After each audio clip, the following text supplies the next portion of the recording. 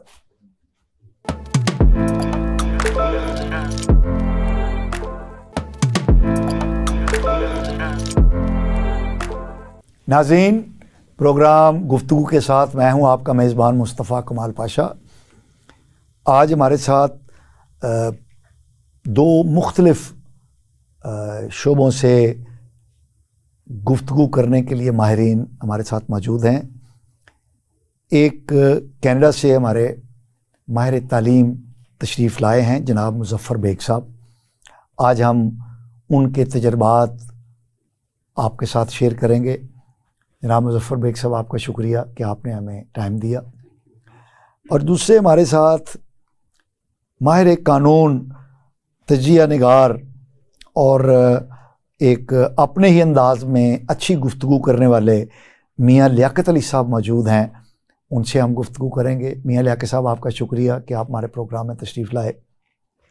Muzaffar bag صاحب، آپ کا جوانی کا ابتدائیہ میرا خیال ہے پاکستان میں گزرا، پھر آپ کینیڈا چلے گئے اور آپ نے کینیڈا میں تعلیم کے شعبے کو منتخب کیا اور الحمدللہ آپ ایک کامیاب کیریئر کے ساتھ آگے بڑھ رہے ہیں. تو اب تو آپ کی اگلی نسل جو ہے وہ میدان عمل میں آ چکی ہے. تو آپ کو اپنی زندگی کا یہ جو سفر ہے، بچپن جوانی پاکستان میں اور بھر جوانی کینیڈا میں اور پھر وہاں پر اپنی فیملی کو ریز کرنا، کچھ ہمارے ناظرین کے ساتھ شیئر تو کریں. بسم اللہ الرحمن الرحیم. بہرحال سفر تو لمبا ہے. اس میں سب سے پہلی بات ہے کہ جب آپ پاکستان میں ہیں تو پاکستان اور کینیڈا کا جو سسٹم ہے وہ انٹائرلی ڈفرینٹ ہے. اوکے.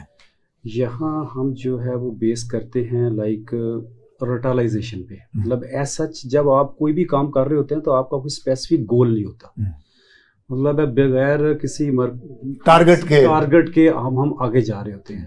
ویئر ایز جب آپ وہاں جاتے ہیں تو وہاں ایک سسٹم ہے. تو یہی ان کی کامیابی کا راز ہے کہ انہوں نے ایک سسٹم بنا لیا ہے. حالانکہ وہ لوگ جو جب ہم کمپیئر کرتے ہیں تو ہم سے زیادہ محنتی نہیں ہے، زیادہ آگے نہیں ہے، زیادہ اسمارٹ بھی نہیں ہے. اوکے. لیکن ان کی کامیابی یہ ہے کہ انہوں نے ہماری چیزوں پہ ہی لائک جو ہمارے بیسک رولز ہیں جو ہمیں اسلام سکھاتا ہے، وقت کی پابندی ہے، ایمانداری ہے، جھوٹ نہ بولنا ہے، یہ چیزیں اس کو انہوں نے اپنا لی ہیں. اوکے. جبکہ یہ چیزیں ہمارا جو دین ہے ہمیں یہی سکھاتا ہے اگر ہم اس پہ عمل کرتے ہیں تو ہم ہر لحاظ میں کامیاب ہیں. وہاں جا کے ہم ہی لوگ جو ہیں وہی سسٹم کو چلا رہے ہیں کہ جو یہاں کام نہیں کرنا چاہتا جب وہ وہاں جاتا ہے تو وہ اس کے پاس کوئی آپشن ہی نہیں ہے کام کرنے کے علاوہ. مطلب ہے کہ آپ کے پاس یہاں ایجوکیشن بھی ہوتی ہے، ایکسپیرینس بھی ہوتا ہے. جب آپ وہاں جاتے ہیں تو آپ زیرو ہیں. زیرو ان دا سینس کہ کینیڈین سسٹم کے مطابق آپ کے پاس کچھ نہیں ہے. تو آپ کو دوبارہ اس سسٹم میں اپنے آپ کو ایک بیس آپ بنانی ہے، ایک اپنے آپ کو اسٹیبلش کرنا ہے. تو اس کے لیے کیا ہے آپ کو وہاں کی جو سسٹم ہے اس کو انڈرسٹینڈ کرنا ہے. اوکے. یہ چیز جو ہے نا ہمارے پاکستانی بہت کم ہے جو اس بات کو سمجھتے ہیں. تو میرا جو مین میسج بھی وہ یہی ہے کہ کوئی بھی جو سسٹم ہے جب آپ اس میں جانا چاہتے ہیں تو اس کے جو رول اینڈ ریگولیشنز ہیں اس کو انڈرسٹینڈ. اچھا مظفر صاحب ایک بات بتائیے کہ ان کے سسٹم میں جا کے ایکلیمیٹائز ہونے کے لیے، اس سسٹم کو سمجھنے کے لیے اور اس میں ایڈجسٹ ہونے کے لیے آپ کے خیال میں کتنا ٹائم درکار ہوتا ہے؟ دیکھیں جی، یہ ڈپینڈ کرتا ہے کہ آپ کو وہاں کیسا ماحول ملتا ہے. مثلاً میں جیسے ایجوکیشن میں تھا، ایجوکیشن ہے، تو جب میں وہاں گیا ہوں تو مجھے کوئی ایز سچ اس کے لیے کوئی انفارمیشن نہیں ملی. جو کام آپ چند دنوں میں کر سکتے تھے اس کے لیے آپ کو چند ماہ یا سال لگے. مثلاً جو کینیڈین سسٹم ہے اس کو انڈرسٹینڈ کرنے کے لیے مختلف مراحل پہ مجھے کوئی 1.5-2 سال میں اسٹرگل کرتا رہا. اب وہی جو چیز ہے نا وہ میرے فنگر ٹپس میں ہے، وہ اس کو میں ودن لیس دین 1 منٹ میں سارا کچھ ایکسپلین کر سکتا ہوں. اوکے. ہاں مطلب کہ تو اگر اس کا مطلب ہے اگر آپ کو شروع میں رہنمائی مل جاتی تو جو آپ نے طویل سفر کیا اس سسٹم کو سمجھنے میں وہ شارٹ ہو جاتا. مطلب نہ صرف ایجوکیشن، کوئی بھی فیلڈ ہے، ہم جب وہاں جاتے ہیں تو سب سے پہلے میجورٹی ہماری جو ہے نا وہ آلریڈی اپنے پروفیشنل میں نہیں جاتے. تو اس لیے وہ جو آپ کو جو مشورہ دینے والے ہوتے ہیں نا وہ بھی ایسے ہی ہے، بتاتے ہیں کہ یہ میں کام کر رہا ہوں تو لہٰذا یہی کرو گے تو اس میں اتنے پیسے ہیں اور اتنے پیسے ہیں، جبکہ اپنے پروفیشن کی طرف کام آتے ہیں. پروفیشن میں آنے کے لیے یہ ہے ایک تو جو میں اکثر اس پہ زور دیتا ہوں وہاں والنٹیئر ورک ہے. تو کوئی آپ کو جو ہے نا جاب کیوں دے گا اس لیے دے گا نا کہ آپ اس سسٹم میں ان ہیں, آپ وہ کام کر سکتے ہیں. ٹھیک ہے. تو اس کام کرنے کے لیے پہلے آپ کو کام کو سیکھنا پڑے گا. اوکے. اور وہ والنٹیئر ورک کے ذریعے ہوگا, آسانی سے آپ کی انٹری ہو جائے گی. نمبر 2 یہ ہے کہ آپ وہاں جائیں, چاہے کوئی شارٹ کورس کریں, وہ آپ کو کچھ نہ کچھ ایجوکیشن لیں تاکہ آپ وہ سسٹم میں ان ہو سکیں, آپ کو پتہ چلے گا. تو ان کیس اگر آپ ایسا چلتے ہیں تو کوئی پرابلم نہیں ہے, آپ ایزیلی اپنے آپ کو اس میں ایڈجسٹ کر سکتے ہیں. میاں لیاقت صاحب, مظفر بیگ صاحب نے کتنی خوبصورت باتیں کہی ہیں. کیا ہمارے ملک میں بھی کبھی ایسا ہوگا کہ ایک سسٹم بنے؟ ویسے تو اب سسٹم بننے جا رہا ہے, سنا ہے کہ الیکشن ہوں گے تو شاید تبدیلی آ جائے, لیکن قوم جو ایک تبدیلی بھگت چکی ہے پچھلی, وہ تو بڑی خوفناک تھی. تو اب یہ جو تبدیلی آنے والی ہے, اس کے بارے میں آپ کی کیا رائے ہے؟ پاشا صاحب, ہماری یہ بدقسمتی ہے کہ ہم 70 سال سے مختلف ادوار میں مختلف تجربے کرتے آئے ہیں, اور قوم ہر الیکشن کے بعد یہی سوچتی ہے کہ شاید اگلے الیکشن میں ہماری تقدیر بدل جائے گی. اگر یہ تقدیر بدلی ہوتی تو کبھی بیگ صاحب یا مظفر بیگ صاحب کبھی کینیڈا نہ جاتے, کیونکہ یہاں ان کی ڈسٹنکشن تھی. جیسے انہوں نے بتایا ایف سی کالج میں انہوں نے ڈسٹنکشن لی, پھر میں ایچسن کالج میں یہ پڑھاتے رہے, تو ان کو کبھی نوبت نہ یہاں کے الیٹ تعلیمی اداروں سے ہوتے ہوئے یہ کیوں یہاں سے چھوڑ کے کینیڈا چلے گئے. اس لیے کہ یہاں نہ میرٹ کا رول ہے, نہ آپ کا قابلیت کی قدر ہے, اور نہ آپ کی سوچ کی قدر ہے, نہ آپ کی آزادانہ سوچ کو کوئی اپریشیٹ کرتا ہے. لہٰذا یہاں ہر لیول پہ, اور یہ آپ نے جو کہا کہ ابھی الیکشن ہونے جا رہے ہیں, تو وہ ہم 70 سال سے یہ تبدیلیاں دیکھ رہے ہیں. اس میں اگر اللہ کرے, بندے کو کبھی بھی امید کا دامن تو نہیں چھوڑنا چاہیے. بینگ اے مسلم, ہمیں جو یہ ہماری سوچ ہے کہ ہمیں ہمیشہ مثبت رہنا ہے, تو اس کے لیے ہم کر سکتے ہیں, ایکسپیکٹیشنز کر سکتے ہیں, لیکن اوور نائٹ کچھ بھی ایکسپیکٹڈ نہیں ہے. لیکن آپ سمجھتے ہیں کہ یہ جو 8 فروری کو الیکشن ہوں گے, اس کے نتیجے میں کسی بہتری کی ابتدا ہو سکتی ہے؟ سر, اس کے تھوڑی بہت تبدیلی ہو سکتی ہے, لیکن جو حالات اس وقت جاری ہیں نا, اس میں میں نہیں سمجھتا کہ ان الیکشن کو کوئی مان لے سرے دست. یعنی کریڈیبلٹی ہم مان لیں یا انٹرنیشنل ادارے جو ہے اس کو مان لیں. جی, آپ کس بنیاد پہ کہہ رہے ہیں؟ جی, یہ چیز ایڈ کرنا چاہتا ہوں کہ انٹرنیشنلی ریکگنائز ہو جائے گا تو ہمارا الیکشن نہیں. تو آپ سمجھتے ہیں کہ نہیں؟ میں جو سمجھتا ہوں جو اقدام پہلے ہو رہے ہیں نا, جسے ہم کہتے ہیں کہ پری پول ریگنگ, اس طرح کی چیزیں ہموار کی, میں کہتا ہوں کہ ہمیں ایسا لیونگ پلینگ فیلڈ دیں. اب تو دیکھیں, آپ کا بلاول بھٹو کہہ رہا ہے, جو کہ پی ڈی ایم کی گورنمنٹ میں رہا ہوا, کہ جی ہمیں نہیں مل رہا, یا ایک بابے کو دوبارہ وزیر اعظم بنایا جا, ایک بوڑھے آدمی کو بنایا جا رہا. اب پتہ نہیں وہ بوڑھا آدمی اب دونوں ہی 70 سے پلس ہیں. جیل والے کو کہہ رہے ہیں کہ آزادانہ پھرنے والے کو کہہ رہے ہیں, لیکن اینی ہاؤ وہ کہہ رہے ہیں کہ نوجوان کو موقع دیں. لیکن نوجوان نے کون سے گول کھلائے ہیں سندھ میں کہ وہ موقع جی صاحب آپ کچھ کرنا چاہ رہا تھا. ہم یہاں تو بات کرتے ہیں ماضی کی, یہاں بات کرتے ہیں فیوچر کی, تو یہی چیزیں ہمیں لے ڈوبی ہے. تو ہم پچھلی یہ چیزیں ریپیٹ کرتے ہیں کہ میں نے یہ کیا, پھر جائیں گے جی آگے مجھے چانس ملے گا تو میں یہ کروں گا, مطلب بے شک آپ کو چانس پہلے ملا ہو, لیکن ہم اس کو بھول جاتے ہیں. بس پھر آگے دور کے ڈول سکھانے والی بات ہے کہ ہم آگے مزید بتاتے ہیں کہ یہ چیزیں ہوں گی, اور یہی ہماری ناکامی کی وجہ ہے. جبکہ جو موجودہ چیز ہے ہمارا فوکس وہ ہونا چاہیے, تاکہ ہم نے کیا اس میں غلطی کی, کیسے ہم اس کو اب بہتر کر سکتے ہیں. ہم اس کی بات نہیں کریں گے, ہم آگے فیوچر دکھائیں گے. اچھا مظفر صاحب, آپ کیونکہ ماشاءاللہ آپ کا بین الاقوامی ایکسپوجر ہے, آپ پاکستان کے سسٹم کو بھی سمجھتے ہیں اور کینیڈا کے سسٹم میں بھی ایڈجسٹڈ ہیں, تو آپ کیا سمجھتے ہیں کہ ہمارے ہاں خرابی کی بنیادی وجہ کیا ہے؟ وجہ بھائی صاحب یہ ہے کہ نظام جو ہے نا تعلیمی, وہ ایک ہونا چاہیے سلیبس. یہاں تو گلی گلی میں ہر کوئی اپنا جو ہے نا نظام چلا رہا ہے. سب سے پہلے یہ گورنمنٹ لیول پہ ہوگا, ایک سسٹم ہو, ایک باقاعدہ کیریکولم ہو, سارے اسی کے مطابق امپلیمنٹیشن ہو, اسی کو کریں, چاہے وہ پبلک اسکول ہو چاہے پرائیویٹ اسکول ہو, کوئی بھی اسلامک اسکول ہو. جو کیریکلم ہے نا وہ آپ کا سیم ہونا چاہیے. ہاں جیسے وہاں ہے کیریکلم سیم ہے. فرض کریں میں نے بات کی اسلامک اسکول کی, تو اس میں ایک سبجیکٹ جو ہے نا وہ ایڈیشنل ہوتا ہے, جبکہ جو وہاں کا کیریکلم ہے اس پہ وہ کمپرومائز نہیں کرتے, وہ سب کو پڑھنا پڑتا ہے, وہ سب کو پڑھنا پڑتا ہے. اور اس کا جو مین چیز کہ اس کا ایک سرٹن جو ہے نا سینٹرل ڈیٹا بیس ہے. اوکے جب آپ کوئی بھی کام ایک بچہ ایک جو بھی کورس کر لیتا ہے نا تو اس کا ریکٹ جو ہے نا وہ سسٹم میں چلا جاتا ہے. اوکے ویئر ایز ہمارے ہاں آپ نے کچھ کیا ہے, کیسے کیا ہے, کوئی ایسا اس میں. اچھا, وہ جو بچے تعلیم حاصل کرتے ہیں وہ بیسک جو سینٹرل ڈیٹا بیس ہے اس میں چلا جاتا ہے, اس میں چلا جاتا ہے کہ ان کیس اگر وہ آپ کو ڈائریکٹ اپروچ نہیں کر سکتا تو جو اس نے کیا اس کا ریکٹ موجود ہے. یہی سسٹم کی کامیابی ہے. اب وہ سیکنڈلی یہ ہے کہ جب بچے نے کوئی بھی جو ہے نا ڈگری اچیو کر لی, جب آگے اس نے ایڈمیشن لیا تو اب اس کے بعد وہ اس نے کہاں سے ایجوکیشن لی ہے, وہ ایک ان کے پاس اس کا ایک رجسٹریشن نمبر ہے. ان کیس اگر وہ وہاں آ کے نہیں چلتا تو وہ اس مطلب ڈراپ آؤٹ ہو جاتا ہے, تو اس کا جو ہے نا ان کے ڈیٹا بیس میں چلا جائے گا کہ یہ جو اسٹوڈنٹ ہے کہاں سے گریجویٹ ہوا تھا, تو یہ کیوں ڈراپ ہوا. تو اینڈ آف دا ایئر کیا ہوگا کہ جب ہر ادارے کو وہ جواب دہ ہے, جب اس کا رینیول آئے گا تو یہ چیز جو انسپیکٹر آئے گا اس کے نالج میں ہوگی کہ یہاں سے اتنے ڈراپ آؤٹ ہوئے ہیں تو کیوں ہوئے ہیں, لہٰذا وہ اس ڈیفیشنسی کو دور کرنے کی کوشش کرے. یہ سسٹم کے اندر ان بلٹ ہے کہ بہتری کیسے ہوگی, یہ سسٹم کی کامیابی ہے. میاں لیاقت صاحب بالکل درست فرمایا, خوبصورت بات کہی ہے مظفر بیگ صاحب نے کہ سسٹم میں ویکنس کو دور کرنے کا بھی ان بلٹ سسٹم ہے. آپ 76 سال سے کیا کرتے رہے ہیں؟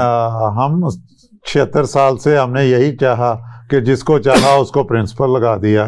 میتھ والے کو ہم نے پولیٹیکل ڈپارٹمنٹ کے ہیڈ لگا دیا, اور جرنلزم والے کو ہم نے اٹھا کے کسی اور ڈپارٹمنٹ کا ہیڈ لگا دیا, کیونکہ وہ میرا چاہنے والا تھا, میں اس کو اوبلائج کرنے والا تھا. انجینئر کو آپ نے ابھی بھی میں آپ کو اگزامپل دے سکتا ہوں, ابھی بھی ایک ادارہ ہے جہاں پہ ڈیلی لا اینڈ لیٹیگیشن کے کوآپریٹو ہاؤسنگ سوسائٹی, وہاں پہ جو ہیڈ ہے نا اس وقت, جو کوآپریٹو کا سیکٹری ہے جو ڈیلی کیس سنتا ہے اداروں کے, جو کوآپریٹو سوسائٹیز میں فراڈ فوجری تھی, وہ انجینئر ہے. اس نے کہا میں نے یہ سارا کچھ یہیں سے پڑھا ہے.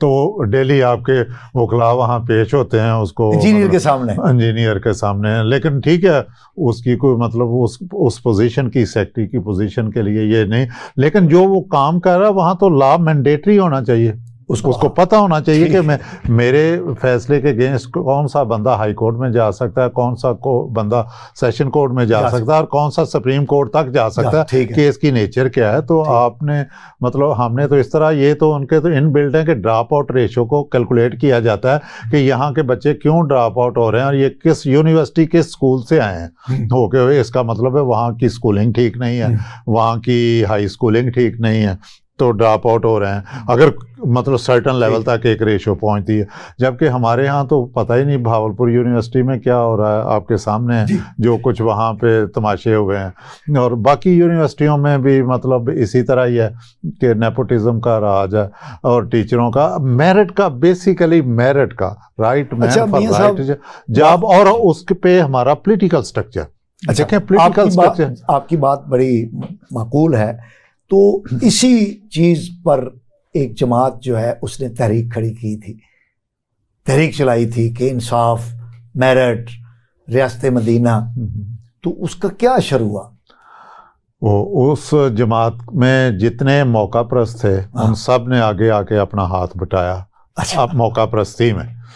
لائل اب دیکھ لیں نا اس جماعت کے لائل کتنے رہ گئے ہیں. علی محمد مہر آپ کو نظر آئے گا, 2-4 اور لوگ آئیں گے جو ان کے مطلب ڈے ون سے نظریاتی لوگ. ایسا تو نہیں کہ ان کو کوئی اور لے نہیں رہا تو اس لیے وہ نہیں ایسا نہیں ہے. کچھ لوگ دیکھیں ہمیشہ کوئی خاندان ہو, کوئی ادارہ ہو, لوگ ایک نظریے پہ آتے ہیں, لائلسٹ بھی ہوتے ہیں, وہ اپنی جان دینا پسند کر دیں گے, وہ اپنی لائلٹی کو نہیں چھوڑیں گے. لائک رضا ربانی, اس کے مطلب بے شمار اس کے جو نا اختلاف رائے ہے پیپل پارٹی سے, بٹ اس نے ڈے ون سے لے کے, اور کلین سیاستدان ہے.